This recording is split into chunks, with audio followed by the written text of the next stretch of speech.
السلام علیکم ورحمۃ اللہ وبرکاتہ۔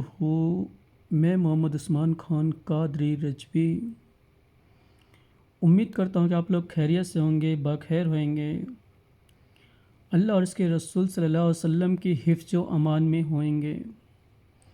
میری آپ لوگوں سے گزارش ہے کہ سب سے پہلے اپنے دل کو نیک اور پاک بنائیں، نفسی خواہشات کی طرف نہ جا کر دینی تعلیمات کی طرف آئیں۔ اس طرح آپ اپنے ایمان و عقائد کی حفاظت کر سکیں گے۔ نفس جو ہے وہ شیطان کا بھائی ہے۔ اگر آپ نے نفس پہ قابو نہیں کیا تو وہ آپ کو شیطانیت کی طرف لے کے جاتا ہے۔ اگر آپ نے نفس پہ قابو کر لیا تو بے شک آپ صاحب ایمان بن جائیں گے، ایک کامل مسلمان بن جائیں گے اگر آپ نے نفس پہ قابو کر لیا تو میری جو آپ لوگوں سے گزارش ہے وہ یہ کہ آپ لوگ نیک اور پاک رہیں اور شیطان اور منافقین سے دور رہیں۔ شیطان اور منافقین کی پہچان ہمیں سورہ البقرہ سے ہی سمجھائی جاتی ہے، سورہ البقرہ سے ہی سمجھائی جاتی ہے۔ آپ خاص کر 1 سے لے کر 30 آیتوں تک جب پڑھتے ہیں، سورہ البقرہ یعنی الف لام میم، جس کا ترجمہ کسی کو نہیں معلوم، مگر ذالک الکتاب لا ریب فیہ سے لے کر آپ جب شروعات کے 35 آیتیں یعنی 35 آیتیں جب پڑھتے ہیں نا، آپ کو بطور خاص مسلمان اور منافق میں فرق نظر آ جاتا ہے۔ اسی لیے سورہ البقرہ پہلے لکھا گیا تاکہ انسان جب پڑھنے کی شروعات کرے تو وہ سیکھے۔ اور سیکھنے کا یہ مطلب نہیں کہ صرف آپ عربک میں پڑھیں، ترجمہ نہ پڑھیں، کیونکہ آپ کی زبان، آپ کی جو مادری زبان ہے وہ عربک نہیں ہے، اس لیے آپ کو ترجمہ پڑھنا پڑے گا۔ آپ جب اپنی زبان میں ترجمہ پڑھیں گے، آپ کی مادری زبان میں جب آپ کو ترجمہ دیا جائے گا تبھی آپ کی سمجھ میں آئے گا کہ یہ ہے کیا چیز۔ اگر ہم پڑھتے ہیں ذالک الکتاب لا ریب فیہ ھدی للمتقین، تو جب تک ہم اردو میں ترجمہ نہیں پڑھیں گے ہمیں پتہ کیسے چلے گا کہ لکھا کیا ہے، اس آیت کا مفہوم کیا ہے، معنی کیا ہے۔ اگر ہم بسم اللہ الرحمن الرحیم پڑھتے ہیں تو ہمیں ترجمہ پڑھنے کے بعد ہی یہ معلوم ہوتا ہے کہ بسم اللہ الرحمن الرحیم کا جو معنی ہے وہ یہ ہے کہ اللہ کے نام سے شروع، جو بہت مہربان رحمت والا ہے۔ اللہ کے نام سے شروع جو بہت مہربان رحمت والا ہے۔ پھر آپ پڑھتے ہیں ذالک الکتاب لا ریب فیہ ھدی للمتقین، وہ بلند رتبہ کتاب قرآن کوئی شک کی جگہ نہیں، اس میں ہدایت ہے ڈر والوں کو۔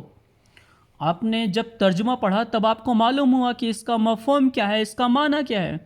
ٹھیک اسی طریقے سے جب آپ پڑھتے ہیں الذین یؤمنون بالغیب ویقیمون الصلاۃ ومما رزقناہم ینفقون، جب آپ اردو میں اس کا ترجمہ پڑھیں گے تبھی آپ کو معلوم ہوگا کہ وہاں پہ لکھا ہوا ہے اور وہ جو بے دیکھے ایمان لائے اور نماز قائم رکھیں اور ہماری دی ہوئی روزی میں سے ہماری راہ میں اٹھائیں،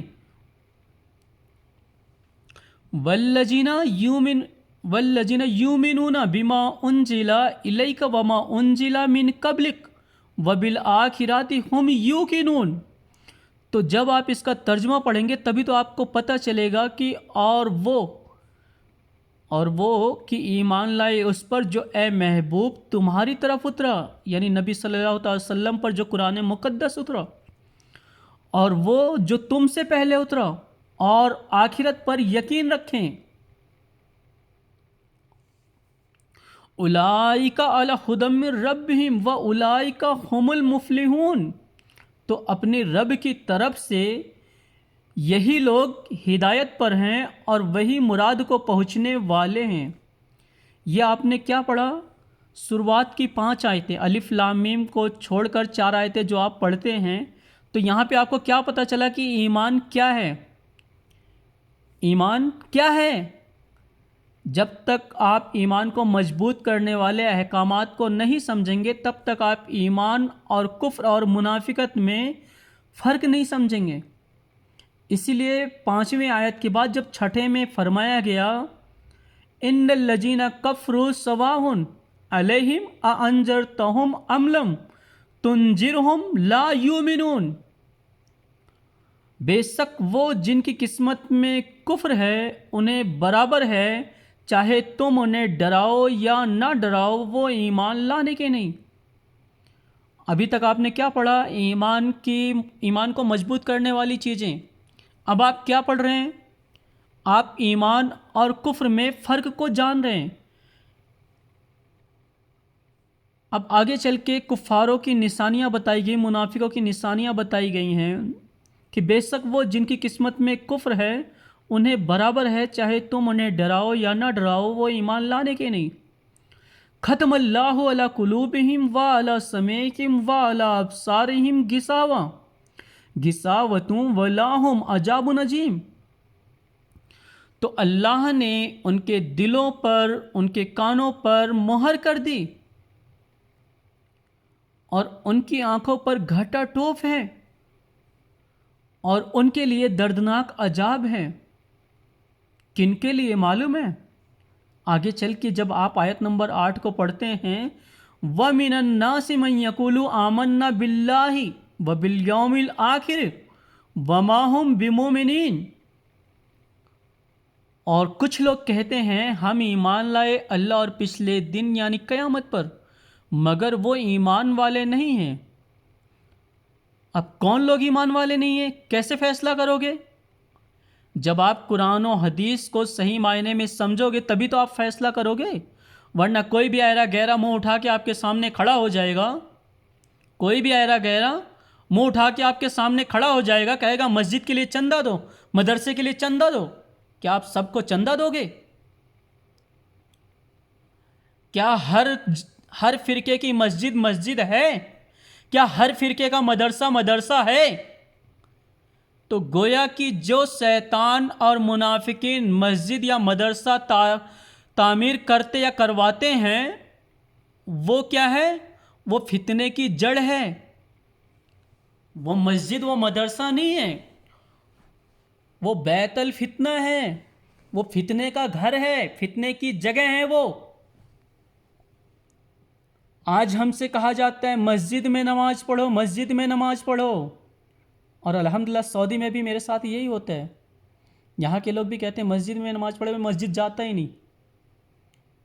بڑی ذمہ داری کے ساتھ کہہ رہا ہوں مسجد نہیں جاتا، میں قریب 1.5 مہینے ہو گئے مسجد نہیں جاتا، 1.5 مہینے سے۔ کیوں نہیں جاتا؟ اس کی وجہ کیا ہے؟ کیونکہ جب میں مسجد میں جاتا ہوں تو مجھے ایسا لگتا ہے میں مسلمان کی مسجد میں نہیں، منافق کی مسجد میں آ گیا۔ بڑی ذمہ داری سے یہ بات کر رہا ہوں، مجھے سعودی گورنمنٹ انڈیا بھیج دے، جیل میں بھیج دے، مجھے اس کے لیے کوئی فکر نہیں ہے۔ مجھے ایسا لگتا ہے کہ میں مسلمان کی مسجد میں نہیں، منافق کی مسجد میں آ گیا۔ اب آپ کہیں گے کیوں؟ آپ دیکھیں گے سعودی عرب میں جو لوگ رہتے ہیں، آپ ان سے پوچھ لیں قرآن مقدس کی کتنی بے حرمتی کرتے ہیں یہ لوگ، کسی مسلمان کے بس کی ہے یہ؟ جب آپ مسجدوں میں داخل ہوتے ہیں، جو لوگ سعودی عرب میں رہتے ہیں، میں ان کی بات کر رہا ہوں، ان سے مخاطب ہو کے کہہ رہا ہوں، جب آپ مسجد میں داخل ہوتے ہیں تو آپ کیا دیکھتے ہیں؟ قرآن مقدس جو ایک ریک میں رکھا رہتا ہے، چھوٹا سا ریک ہوتا ہے جو 2 سے 3 انچی لکڑی اوپر رہتی ہے، باقی وہ سمجھ لو زمین سے لگا ہوا ہے، 2-3 انچ کی لکڑی اوپر رہتی ہے، ڈروش ٹائپ کی۔ اور جو لوگوں کے بیٹھنے کی جگہ ہوگی وہ صوفہ کتنا اونچا ہوگا؟ 1 سے 1.5 فٹ اونچا ہوتا ہے، کوئی 2 فٹ بھی ہوتا ہے۔ زیادہ تر صوفہ جو ہوتا ہے وہ 1.5 انچ یعنی کہ 1.5 فٹ یعنی 18 انچ اوپر ہوتا ہے۔ تو انسانوں کی بیٹھنے کی جگہ 1.5 فٹ اونچی ہو اور قرآن مقدس رکھنے کی جگہ 3 انچ، یعنی جہاں پہ یہ لوگ بیٹھیں وہ تو اونچی جگہ ہو اور جہاں پہ قرآن مقدس رکھا جائے وہ نیچی ہو۔ اور یہ جاہل یہ گنوار کہتے ہیں نہیں کوئی حرج نہیں ہے، کوئی حرج نہیں ہے۔ تو آپ بتائیں یہ قرآن مقدس کی تعلیمات ہے یا مخالفت ہے؟ یہ اطیعوا اللہ ہے یا اطیعوا الشیطان ہے؟ آپ مجھے بتائیں کیا ہے یہ مسجد ہے یا فتنے کی جگہ ہے؟ جہاں پہ امام سے لے کے مقتدی تک قرآن مقدس کی بے حرمتی کریں، یہ اطیع اللہ یا اطیع الشیطان ہے؟ آپ مجھے بتائیں۔ جو میں دیکھتا ہوں وہی میں بولتا ہوں، جو میں سمجھتا ہوں وہی میں آپ لوگوں تک پہنچاتا ہوں۔ یعنی کہ ان لوگوں نے اپنے آپ کو اللہ کے کلام سے اونچا سمجھ لیا ہے، اور ان کی نظر میں وہ گستاخی نہیں ہے، علم ہے، عمل ہے۔ یہ علم، یہ عمل کیا آپ لوگوں کی دماغ میں بیٹھتا ہے؟ کیا آپ نے کبھی انڈیا، پاکستان، بنگلہ دیش میں اس طریقے کی بے حرمتی دیکھی ہے کہ قرآن مقدس زمین سے بس 2-3 انچ اوپر ہو اور انسانوں کی بیٹھنے کی جگہ 1.5 فٹ یعنی 18 انچ اوپر ہو، 15 انچ اوپر ہو؟ کبھی آپ نے دیکھا ایسا مسجدوں میں؟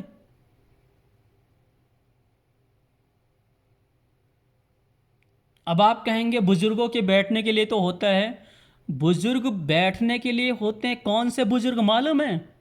جن کے پاؤں معزول ہوں، جن کے پاؤں معذور ہوں، یعنی کہ وہ اپنے پیر پہ زیادہ دیر بیٹھ نہیں سکتے، وہ صوفے پہ بیٹھ سکتے ہیں، کرسی پہ بیٹھ سکتے ہیں، مگر اس حال میں نہیں کہ قرآن مقدس 3 انچ اوپر ہو۔ قرآن مقدس انسان کے کم سے کم اگر کمر کے اوپر نہ ہو، اگر سینے، سر اور کمر کے اوپر نہ ہو تو کم سے کم کمر کے اوپر تو ہونا چاہیے۔ اگر سر اور سینہ یعنی دل سے اوپر نہ ہو تو کم سے کم کمر کے اوپر ہونی چاہیے۔ اتنی اونچی جگہ رکھنی چاہیے قرآن مقدس کو کہ آدمی اگر وہاں تک چل کے جائے تو بیٹھ کے بھی قرآن مقدس کو پکڑ کے اٹھا لے۔ ان کیا میں بولوں، ان خون کھولتا ہے میرا ان شیطانوں کے اوپر۔ ایسے بے حرمتی کرنے والے لوگ خود کو مسلمان کہتے ہیں۔ سمجھ میں آیا کچھ؟ وَمِنَ النَّاسِ مَن يَقُولُ آمَنَّا بِاللَّهِ وَبِالْيَوْمِ الْآخِرِ وَمَا هُمْ بِمُؤْمِنِينَ۔ کس کے لیے آیا ہے؟ کس کے لیے؟ وہ مشرکین کے لیے آیا ہے کیا؟ مشرکین کے لیے نازل ہوا ہے؟ کفار کے لیے نازل ہوا ہے؟ انہی منافقوں کے لیے نازل ہوا جو کلمہ بھی پڑھتے ہیں، اطیع اللہ کا دعویٰ بھی کرتے ہیں، مگر اصل میں ان کی سیرت اگر دیکھی جائے تو ایسا لگتا ہے شیطان کے بچے اطیع الشیطان پہ عمل کرتے ہیں۔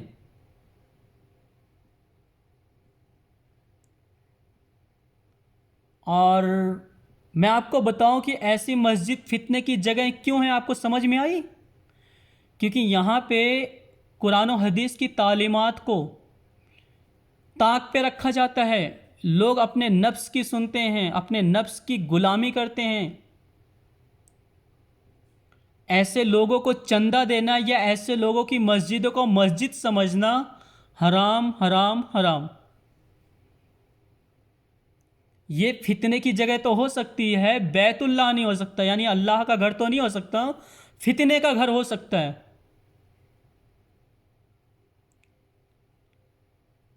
تو آپ کو چاہیے کہ آپ جس جگہ رہتے ہیں، آپ جس جگہ رہتے ہیں ایسی مسجدوں میں جانے سے بہتر اپنے گھر میں نماز پڑھیں، کم سے کم آپ کی نماز تو ہو جائے گی۔ مسجد میں جانے کا 70 گنا ثواب ہے یا 27 گنا؟ زیادہ تر لوگ 70 گنا بتاتے ہیں، کچھ لوگ 27 گنا بتاتے ہیں، تو 70 کو چھوڑ کر اگر 27 بھی مان لو کہ 27 گنا ثواب ہے، تو آپ جس کے ساتھ جا رہے ہیں اگر وہ مسلمان ہی نہیں ہے، وہ منافق ہے، تو آپ کا وہ 27 بھی گیا، اور یہ جو آپ کو ایک مل رہا تھا گھر میں یہ بھی گیا۔ تو ایک اچھا یا 27 اچھا ہے؟ اس طریقے سے 70 کو چھوڑ دیں، 27 کو ہی پکڑ لیں، تو وہ ایک اچھا ہے جو مل رہا ہے یا وہ 27 جو مل بھی نہیں رہا؟ بتائیں مجھے۔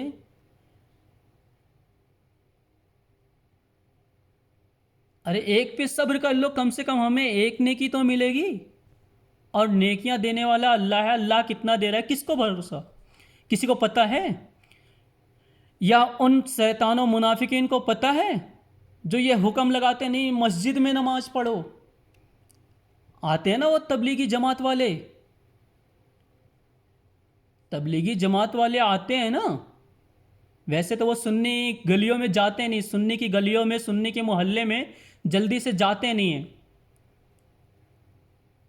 اور جاتے بھی ہیں تو اگر اس طریقے کی شیطانی حرکت کرتے کہ مسجد میں آؤ تو ان کو جواب دو کہ آپ مجھے یہ بتائیں مسجد میں جانے کا ثواب کیا ہے، مسجد میں جانے کا حکم کیا ہے، مسجد مومن کے لیے ہے کہ کسی کافر، کسی منافق، کسی مرتد کے لیے ہے؟ اگر مسجد پہ کسی منافق کا قبضہ ہو جائے، مسجد پہ اگر کسی منافق کا قبضہ ہو جائے تو کیا وہ مسجد مسجد ہوتی ہے؟ اس نے تو فتنے کا گھر بنا رکھا ہے۔ تو فتنے کی چیزوں میں برکت ہوتی ہے کیا؟ وہ دین کے لیے حجت ہوتے ہیں کیا؟ اب کوئی یہ نہ کہہ دے کہ مال اور اولاد بھی تو فتنہ ہے۔ فتنہ یہاں پہ کیا ہے؟ برائی۔ یہاں پہ فتنے سے مراد کیا چیزیں؟ برائی، وہ عمل جو اسلام کو نقصان پہنچاتے ہیں، وہ عمل جو قرآن و حدیث کی توہین کی طرف لے کر جاتے ہیں۔ یہاں فتنے سے مراد وہ چیزیں ہیں، قرآن و حدیث کی توہین کرنا، اللہ اور اس کے رسول صلی اللہ علیہ وسلم کی توہین کرنا ہوتا ہے۔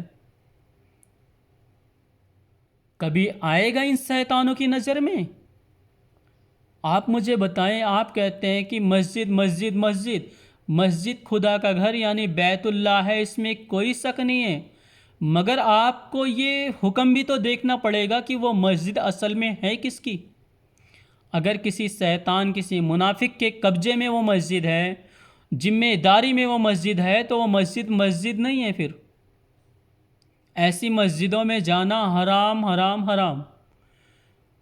مسجد کیا ہے؟ مسجد اگر مسلمان کے قبضے میں ہے، مسلمان سے مراد وہ ہیں جو اللہ کی اطاعت کرتے ہیں، رسول صلی اللہ علیہ وسلم کی اطاعت کرتے ہیں، یعنی ان کے آگے اپنی جانوں کو جھکا دیتے ہیں، اپنے نفس کو جھکا دیتے ہیں، اپنی سروں کو جھکا دیتے ہیں، اور اللہ اور اس کے رسول کا حکم سر آنکھوں پر لے کے چلتے ہیں۔ تو یہ کون سے حکم لے کے چل رہے ہیں بھیا؟ کون سا حکم؟ قرآن و حدیث کے بے حرمتی؟ اسلام کے نام پر شیطان و منافق میں فرق کرنا چھوڑ دینا، یہ دینی تعلیمات ہے، یہ اسلامک تعلیمات ہے؟ پھر یہ آیتیں کس کے لیے نازل ہوئی ہیں؟ وَلَا تَلْبِسُوا الْحَقَّ بِالْبَاطِلِ وَتَكْتُمُوا الْحَقَّ وَأَنْتُمْ تَعْلَمُونَ، کس کے لیے نازل ہوئی؟ بتائیں مجھے کس کے لیے نازل ہوئی؟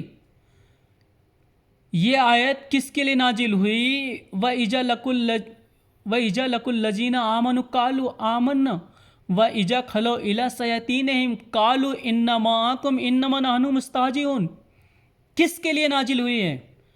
وہ جو شرک کرتے ہیں، وہ جو اللہ کو نہیں مانتے، وہ جو خود کو مسلمان نہیں کہتے، یہ آیتیں ان کے لیے نازل ہوئی ہے کیا؟ وَلَا تَلْبِسُوا الْحَقَّ بِالْبَاطِلِ وَتَكْتُمُوا الْحَقَّ وَأَنْتُمْ تَعْلَمُونَ، کس کے لیے نازل ہوا ہے؟ وَإِذَا لَقُوا الَّذِينَ آمَنُوا قَالُوا آمَنَّا وَإِذَا خَلَوْا إِلَىٰ شَيَاطِينِهِمْ قَالُوا إِنَّا مَعَكُمْ إِنَّمَا نَحْنُ مُسْتَهْزِئُونَ، کس کے لیے نازل ہوا؟ وَمِنَ النَّاسِ مَن يَقُولُ آمَنَّا بِاللَّهِ وَبِالْيَوْمِ الْآخِرِ وَمَا هُمْ بِمُؤْمِنِينَ، کس کے لیے نازل ہوا؟ بتائیں مجھے کس کے لیے نازل ہوا؟ مشرکین کے لیے یا منافقین کے لیے؟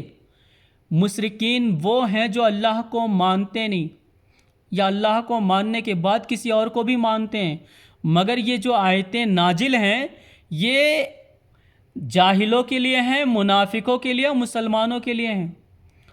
مسلمانوں کو صرف اس میں ہدایت یہ دی گئی ہے کہ ایسے لوگوں سے بچو جو کہتے ہیں کہ ہم ایمان لائے اللہ پر اور قیامت پر، مگر وہ ایمان والے نہیں ہیں، ایسے لوگوں سے بچو جو ایمان والے نہیں ہیں۔ وَإِذَا لَقُوا الَّذِينَ آمَنُوا قَالُوا آمَنَّا وَإِذَا خَلَوْا إِلَىٰ شَيَاطِينِهِمْ قَالُوا إِنَّا مَعَكُمْ إِنَّمَا نَحْنُ مُسْتَهْزِئُونَ۔ ترجمہ، کچھ لوگ کہتے ہیں، یعنی کہ جب مسلمانوں سے ملتے ہیں تو کہتے ہیں کہ ہم تو ایمان لائے یعنی مسلمان ہیں، ہم تو کلمہ پڑھتے ہیں، ہم مسلمان ہیں، مگر جب اپنے شیطانوں کے پاس اکیلے ہوتے ہیں تو کہتے ہیں ہم تو تمہارے ساتھ ہیں، ہم تو یوں ہی ہنسی کرتے ہیں۔ بھلے وہ ہنسی کا لفظ اپنے دوستوں میں استعمال نہ کریں، مگر وہ کہتے ہیں نا کہ ہم تو وہابی ہیں، ہم تو دیوبندی ہیں، ہم تو سعودی ہیں، ہم تو یمنی ہیں، کہتے ہیں نا۔ اب آپ کہیں گے سعودی یا یمنی یا کویتی کہنے سے کیا حرج آتا ہے؟ تو حرج یہ آتا ہے کہ لوگوں کے سامنے جب وہ کہتے ہیں کہ میں مسلمان ہوں، اور جب اپنے لوگوں میں اکیلے ہوتے ہیں یعنی اپنے لوگوں کے ساتھ ہوتے ہیں تو کہتے ہیں یار ہم تو اپنے ملک والے ہیں۔ تو گویا کہ انہوں نے باہری لوگوں میں اور اپنے لوگوں میں فرق جانا، یہ ان کی منافقت ہے۔ یہ ان کی منافقت ہے کہ وہ اپنے ملک کے لوگوں کے سامنے دوسرے ملک والوں کو ہیچ یعنی کمتر سمجھتے ہیں۔ یہ ان کی منافقت ہے، بڑی ذمہ داری کے ساتھ بولتا ہوں میں۔ اور جس کسی کو چاہیے بیٹھ کے بات کر سکتا ہے، اگر اردو آتی ہے تو، اگر اردو آتی ہے تو بیٹھ کے باتیں کر لے۔ دن میں بھی تارے نہیں دکھایا تو سنی حنفی بریلوی مسلم نہیں۔ اب کوئی یہ نہ کہہ دے ارے یہ تو بریلوی تو 200 سال پہلے والے ہیں جو اعلیٰ حضرت کے زمانے میں آئے۔ اصل میں سنی حنفی بریلوی مسلم کا جو معنی ہے وہ ہے اہل سنت والجماعت کا ماننے والا۔ سنی کا مطلب اہل سنت والجماعت کا ماننے والا، حنفی کا مطلب فقہ میں امام اعظم ابو حنیفہ کی تقلید کرنے والا، بریلوی کا مطلب جو آج ہمیں امام احمد رضا خان فاضل بریلوی کی طرف منسوب کیا جاتا ہے۔ اس لیے پہلے کیا آتا ہے؟ سنی، اہل سنت والجماعت کا ماننے والا۔ اہل سنت والجماعت کا ماننے والا ہی سنی ہے۔ حنفی فقہ میں یعنی کہ جن چیزوں میں قرآن و حدیث سے سیدھی تعلیم یا وجہ یا حکم نہ ملے تو ایسے جگہ پہ امام اعظم ابو حنیفہ رحمۃ اللہ تعالی علیہ کا قول نقل کیا جاتا ہے کہ ان کے اقوال کیا ہیں، اور ان کے اقوال کو یعنی امام اعظم ابو حنیفہ کے اقوال کو امام احمد رضا خان فاضل بریلوی نے آسان زبان میں ہم اردو زبانیوں کو سمجھا دیا ہے۔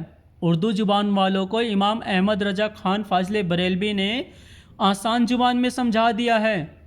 جس طریقے دیوبند کے علماؤں کو یا دیوبند کے لوگوں کو، دیوبند کو فالو کرنے والوں کو دیوبندی کہا جاتا ہے، تو اس بنا پہ امام احمد رضا خان فاضل بریلوی کے تعلیمات کو فالو کرنے کی وجہ سے ہمیں بریلوی کہا جاتا ہے۔ جس طریقے محمد بن عبد الوہاب نزدی کے ہم عقیدہ لوگوں کو وہابی کہا جاتا ہے، ٹھیک اسی طریقے سے اسی طرز پر مخالفین بھی ہمیں بریلوی کہتے ہیں، کیونکہ ہم امام اعظم ابو حنیفہ کی تعلیمات، امام احمد رضا خان فاضل بریلوی کی تعلیمات کو فالو کرتے ہیں، تو اس لیے ہمیں لوگ بریلوی کہتے ہیں۔ کچھ علماء دین بھی اس لقب کے خلاف ہیں کہ اپنے آپ کو بریلوی سے منسوب نہیں کرنا چاہیے۔ ارے بریلوی سے منسوب کیوں نہیں کرنا چاہیے؟ ہمیں تو فخر ہوتا ہے، الحمدللہ ہمیں اپنے ایک بزرگ پہ فخر ہوتا ہے۔ سنی تو ہم ہیں ہی کہ اہل سنت والجماعت ہیں، اس لیے سنی ہیں۔ حنفی اس لیے ہیں کہ امام اعظم ابو حنیفہ کے فقہ کو فالو کرتے ہیں۔ بریلوی اس لیے ہیں کہ لوگ ہمیں اعلیٰ حضرت عظیم البرکت کی تعلیمات کو عام کرنے کی بنا پہ بریلوی کہتے ہیں۔ تو اس میں حرج کیا ہے؟ اس میں ہمارا منسوبات نہیں ہے کہ ہم نے اپنے آپ کو صرف بریلویت سے منسوب کیا ہوا ہے۔ ہمارا یہ کہنا کہ ہم سنی حنفی بریلوی مسلم ہیں، اس میں تینوں تعلیماتیں ہیں، اہل سنت بھی ہے، فقہ بھی ہے اور دینی تعلیمات بھی ہیں۔ تو سنی حنفی بریلوی مسلم کہنے میں کوئی حرج نہیں ہے، ہمیں کوئی شرم نہیں ہے، کوئی حیا نہیں آتا، ہمیں کوئی حیا نہیں ہے، کوئی بے غیرتی والا زبان نہیں ہے سنی حنفی بریلوی مسلم کہنا۔ اور یہ شروع زمانے سے آیا ہے۔ حضرت علی کے ماننے والوں کو کیا کہا جاتا تھا پہلے؟ سیاہ؟ نہیں، سیاہ نہیں ہے، بلکہ جو منافق تھے نا، منافق اور مسلمان میں فرق کرنے والوں کے لیے حضرت علی حجت تھے اپنے زمانے میں.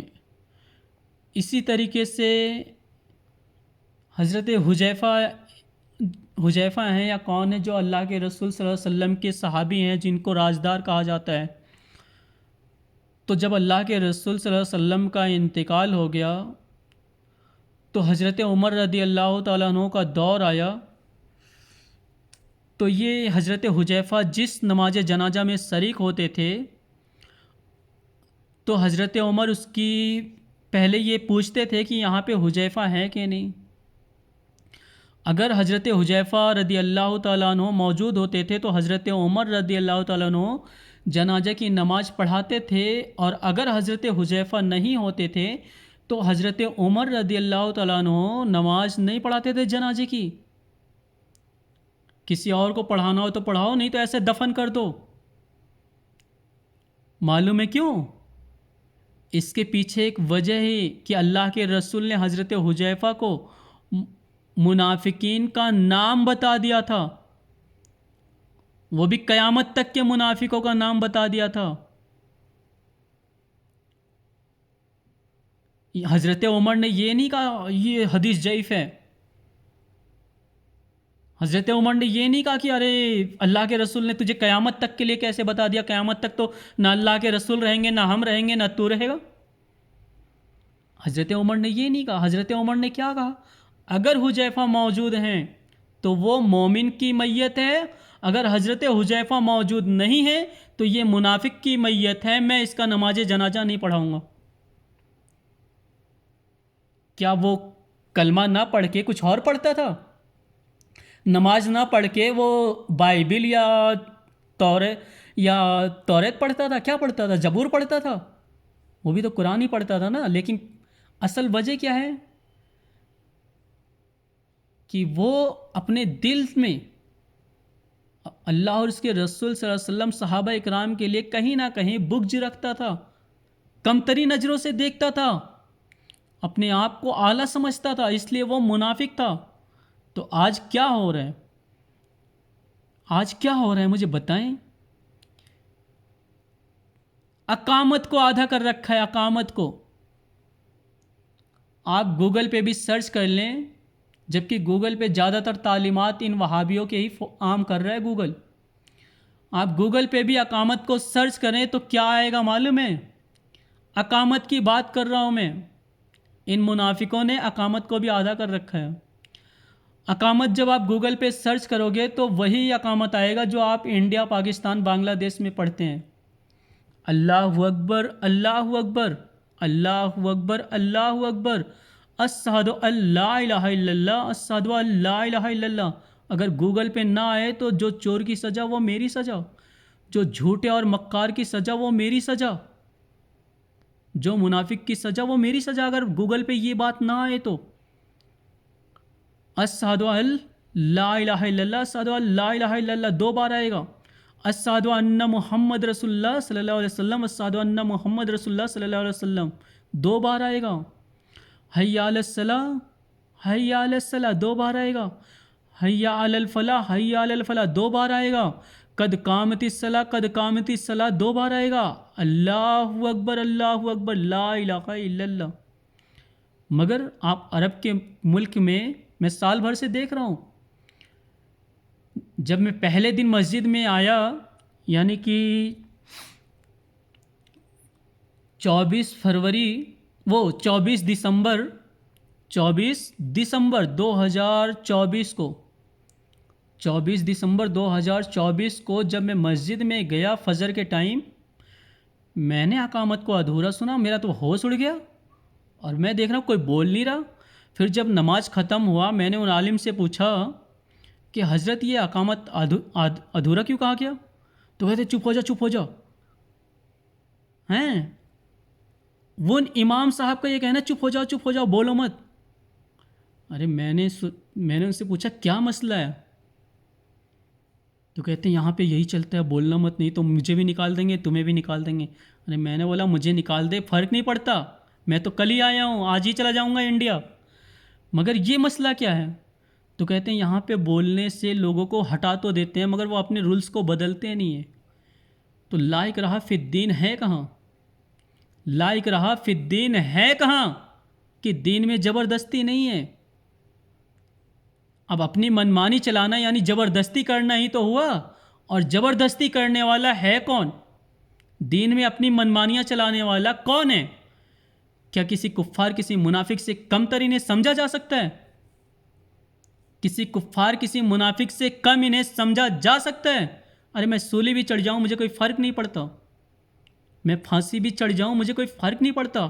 الحمدللہ میری زبان حال سے کلمہ طیبہ بھی نکلے گا، میری زبان سے الصلاۃ والسلام علیک یا رسول اللہ صلی اللہ علیہ وسلم ہی نکلے گا.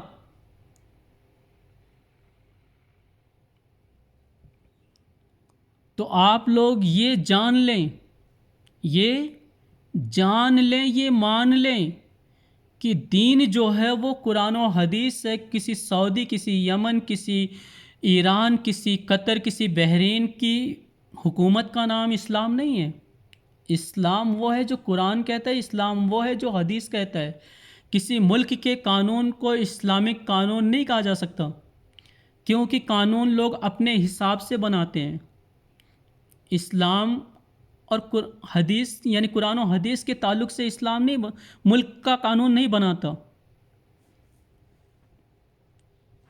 ملک کا قانون قرآن و حدیث کے دائرے میں کسی بھی ملک کا قانون نہیں ملے گا آپ کو، چاہے وہ سعودی عرب ہو، چاہے وہ پاکستان ہو، چاہے وہ ایران ہو، مطلب دبئی ہو، ورلڈ کا کوئی بھی شہر ہو، دنیا کا کوئی بھی شہر ہو، دنیا کا کوئی بھی ملک ہو، وہ قرآن و حدیث کی تعلیمات کے خلاف ہی قانون بنا سکتا ہے، قرآن و حدیث کے حق میں قانون نہیں بنا سکتا. اور ایسے ملک کو اسلامک ملک کہنا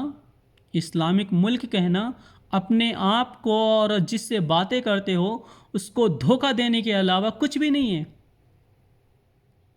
اسلامک ملک کا مطلب اسلام کا قانون ہونا چاہیے. اسلامک ملک کا مطلب خلیفہ ہونا چاہیے. اسلامک ملک کا مطلب گورنر ہونا چاہیے، بادشاہ نہیں، تاناشاہ نہیں ہونا چاہیے. اسلامک ملک کا مطلب قرآن و حدیث کی اصول ہونے چاہیے. کیا ہے یہاں پہ؟ کیا ہے؟ آپ مجھے بتائیں کیا ہے کہ جس بنا پہ ہم اس کو اسلامک ملک کہہ دیں؟ ہاں، مسلم کنٹری کہہ سکتے ہیں، مسلم کنٹری کہہ سکتے ہیں. نہیں کہنا چاہیے، پھر بھی اس لیے نہیں کہنا چاہیے آج خدا نہ خواستہ مسلمانوں کا غلبہ ہے، کل یہودیوں اور عیسائیوں کا غلبہ ہو جائے. اور ہے بھی. جب ٹرمپ جیسا نیچ کتا کمینہ یہ بولے کہ محمد بن سلمان اس کا پچھواڑا چومتا ہے، اس کے بعد بھی محمد بن سلمان اس کو جا کے گلے لگائے، اس کا بائیکاٹ نہ کرے، اس کے خلاف کچھ نہ بولے، تو کیا مانا جائے؟ غلبہ تو عیسائی کا ہے نا. ٹرمپ کیا ہے؟ عیسائی ہے، یہودی ہے، جو بھی ہے عیسائی اپنے آپ کو بتاتا ہے وہ. جبکہ اس کی لڑکی ایوانکا ٹرمپ وہ یہودی سے شادی کر کے یہودی بنی ہوئی ہے. اس کے لڑکے کے بارے میں مجھے پتہ نہیں ہے کہ وہ کیا ہے، جبکہ یہ سارے کے سارے بزنس مین ہیں جو ان کے اپنے پولیٹیکل پکڑ ہے، وہ تو ہے ہی، بزنس مین بھی ہیں، ان کا بزنس میں حصہ رہتا ہے. تو اب مجھے بتائیں کہ یہاں پہ کس کا غلبہ ہے؟ کس چیز کا خوف ہے؟ کس چیز نے کیا میں بولوں ان کو روک رکھا ہے؟ کس چیز نے روک رکھا ہے کہ اتنی بھدی زبان استعمال کرنے والے کو اپنا دوست بنانا، جو تمہاری ورلڈ لیول پہ بے عزتیاں کرتا ہو اس کو اپنا دوست ماننا؟ یہ کون سی عزت کی بات ہے؟ تو مجھے کہنے دو وَتُ جِلُّ مَن تَشَاء کہ آپ حق میں ہو کہ نہیں ہو. وَتُ عِزُّ مَن تَشَاء وَتُ ذِلُّ مَن تَشَاء. اللہ آپ کو عزت دے رہا ہے، ذلت دے رہا ہے. پوری اسلامک کنٹری میں نہیں، پوری دنیا میں آپ ذلیل ہو گئے. اور اس سے بھی ذلت کی بات یہ ہے کہ آپ نے اس کا رد میں کچھ بولا نہیں ہے. بولا آپ نے کچھ؟ میرے دوست مجھ سے پوچھتے ہیں، مجھ سے جڑے ہوئے لوگ یہ سوچتے ہیں کہ یہ نیوز میں کیا گھسا رہتا ہے، موبائل میں دیکھو، جب دیکھو گھسا رہے گا موبائل میں، یہ کیا کرتا ہے موبائل میں؟ تو میں آپ کو بتاؤں موبائل میں میں کیا کرتا ہوں معلوم ہے؟ موبائل سے میں دین اور دنیا ان دونوں تعلیمات کو اپنے دل میں نقش کرتا ہوں، جمع کرتا ہوں، اپنے دل و دماغ میں ان دو چیزوں کو جمع کرتا ہوں۔ میں ایک ہاؤس ڈرائیور ہوں، میں ایک ہاؤس ڈرائیور ہوں، تو میں اپنے کام میں غور کرتا ہوں، میں اپنے کام کے خلاف نہیں جاتا، میں اپنے کام کے حق میں انصاف کے ساتھ کام کرتا ہوں۔ جو ایک مسلمان کا فرض ہے کہ وہ جس عہدے پہ قائم ہے اس کے ساتھ انصاف کرے، تو میں انصاف کے ساتھ اپنے کام میں وفاداری دکھاتا ہوں، کیونکہ میں مسلمان ہوں، میرا کام ہے حق اور ایمان پہ قائم رہنا۔ تو میں آپ لوگوں سے بھی یہی کہتا ہوں کہ اپنے آپ کو پہچانو، مسلمانوں میں اور منافقوں میں فرق کو پہچانو، کون مسلمان ہے کون منافق ہے، کیا مسجد ہے کیا مدرسہ ہے، کیا فتنہ ہے کیا فساد ہے، یہ مسجد ہے یا فتنے کا گھر ہے۔ مسجد جو ہے اصل میں ہر مسجد مسجد نہیں ہوتا، اور یہ کوئی نہ سمجھے کہ میں کوئی بریلی کا فتویٰ بتا رہا ہوں یا ریاض کا فتویٰ بتا رہا ہوں یا ایران کا۔ میں کسی بریلی کا، کسی ریاض کا، کسی ایران کا فتویٰ نہیں بتا رہا ہوں، بلکہ جب آپ سورہ توبہ کو کھولیں گے، سورہ توبہ سورہ نمبر 9 ہے، سورہ توبہ سورہ نمبر 9 ہے اور آیت نمبر 170 یعنی 170، اگر عربک میں بولے تو میاں سبائن، میاں سبائن 170، جب آپ کھولیں گے تو آپ کو دکھے گا اس میں کہ ہر مسجد مسجد نہیں ہوتا، اس میں اللہ رب العزت نے نازل کر کے فرمایا، آیت نازل ہوئی اللہ کے رسول پہ کہ ہر مسجد مسجد نہیں ہے۔ تو یہ کس کو دھوکہ دینا چاہتے شیطان کے بچے؟ مسجد میں نماز پڑھو، ارے پہلے تم مسلمان تو ہو جاؤ، تم خود کو جو مسلمان کہتے ہو، منافق کہیں کہ پہلے مسلمان تو ہو جاؤ تب دعوت دو ہمیں، تب ہم تمہاری دعوت کو قبول کریں گے۔ ہم تو مسلمانوں کو گلے لگانے کے لیے پیدا ہوئے، ہم مسلمان ہیں، مسلمانوں کو گلے لگانے کے لیے پیدا ہوئے ہیں، پر کیا ہم کسی منافق کو مسلمان سمجھ کر گلے لگائیں گے؟ یہ ہمارا تو جگر نہیں ہو سکتا، ہمارا ایمان، ہمارا عقیدہ تو نہیں ہو سکتا یہ کہ کوئی منافق جس کی منافقت ہمارے سامنے ہو وہ آ کے اپنے آپ کو مسلمان کہے اور ہم بھی اسے مسلمان کہیں۔ ظاہراً اگر وہ سلام کرے تو ہم اس کے سلام کا جواب بھی دے دیں گے، یا وہ ہمارے سامنے ہے تو ہم ادباً اسے سلام کر لیں گے، مگر اپنے دل میں ہم اسے منافق جانتے تھے، منافق جانتے اور منافق جانتے رہیں گے، منافق مانتے ہیں مانتے رہیں گے، منافق مانتے تھے مانتے ہیں مانتے رہیں گے۔ ہم اسلام کے ساتھ سمجھوتا نہیں کر سکتے، اپنے ایمان اپنے عقائد کے ساتھ سمجھوتا نہیں کر سکتے، یہ ایک مسلمان کی ایمان و عقائد کی بات ہے، یہ دنیا و آخرت کا فیصلہ ہے۔ تو اسی کے ساتھ میں اپنی بات کو ختم کرتا ہوں اور آپ لوگوں سے یہ امید کرتا ہوں کہ آپ نے یہاں پہ شیطان، منافق اور مسلمان میں فرق کرنا سیکھا ہوگا، آپ نے ایمان، منافقت اور کفر میں فرق کرنا سیکھ لیا ہوگا۔ جہاں سے لوگوں کو گمراہ کیا جائے، نہ وہ مسجد مسجد ہے نہ وہ مدرسہ مدرسہ ہے، ایسے جگہ پہ چندہ دینا بھی حرام ہے۔ اہل سنت والجماعت، سنی، حنفی، بریلوی، مسلمین سمجھ لیں، غور کریں اس چیز پر کہ ایسے مسجدوں میں، ایسی درگاہوں میں، ایسے مدرسوں میں چندہ دینا بھی حرام ہے، اور اس پر آپ کی پکڑ ہوگی کہ آپ کو معلوم تھا کہ یہ فتنے اور فساد کا جڑ ہے، پھر آپ نے چندہ کیوں دیا چندہ، اس پہ آپ کی پکڑ ہوگی۔ تو اسی کے ساتھ میں اپنی بات کو ختم کرتا ہوں۔ السلام علیکم، اللہ حافظ، فی امان اللہ۔